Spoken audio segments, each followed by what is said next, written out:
Vous regardez Télévision UNICEF.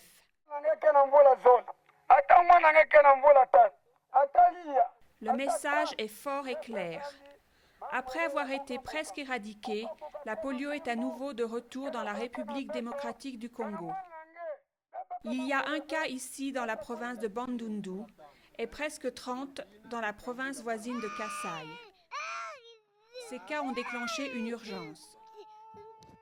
Un cas est une épidémie parce qu'un cas peut contaminer 200 enfants autour des cas et chacun d'eux a la possibilité de contaminer 200 autres, ce qui fait que c'est une contamination en exponentielle. En quelques minutes, beaucoup d'enfants peuvent être contaminés. La course contre la montre est maintenant lancée pour vacciner tous les enfants du Congo. Mais avec peu de routes praticables, atteindre les communautés isolées s'avère difficile pour les travailleurs de santé. Il suffit de 2 gouttes sur le bout de la langue pour que Thérèse soit immunisée. Avec son frère, ce sont déjà 2 autres enfants de moins sur la longue liste des 11 millions d'enfants congolais de moins de 5 ans à vacciner. Comme ils ont été vaccinés, on va marquer des enfants vaccinés et ça reste 0. Voyager en pirogue est le meilleur moyen d'atteindre les populations vivant dans les parties reculées du Congo.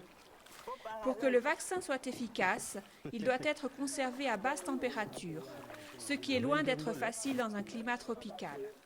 La température normale pour que le vaccin puisse bien vivre, c'est de plus 2 degrés Celsius à plus 8 degrés Celsius. Et alors, nous avons des difficultés. Nous avons au total 8 sites de stockage. Et parmi les 8 sites de stockage, il n'y a que 2 qui fonctionnent parce que nous n'avons pas du pétrole. Les réfrigérateurs devraient fonctionner avec du pétrole, mais nous n'en avons pas.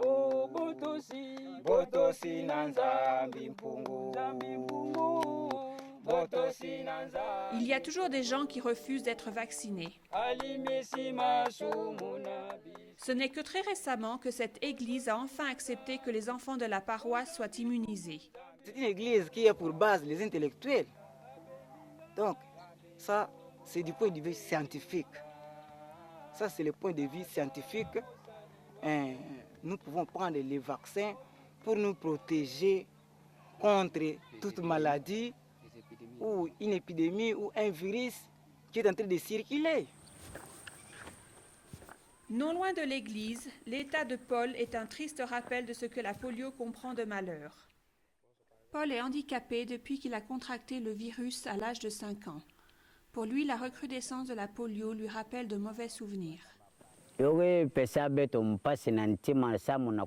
nous dit « Ça me fait beaucoup de peine de voir comment nos vies ont été brisées. Nous n'avions pas la possibilité de travailler, de gagner de l'argent ou bien même d'avoir un commerce ou de cultiver nos champs. »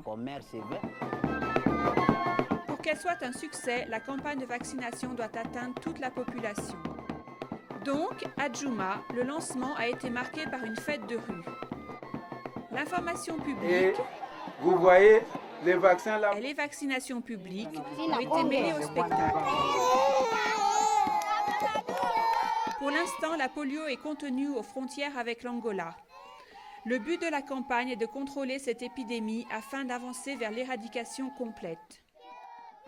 C'était Céline Esposito pour Télévision UNICEF. Pour plus d'informations, visitez unicef.org. Unissons-nous pour les enfants.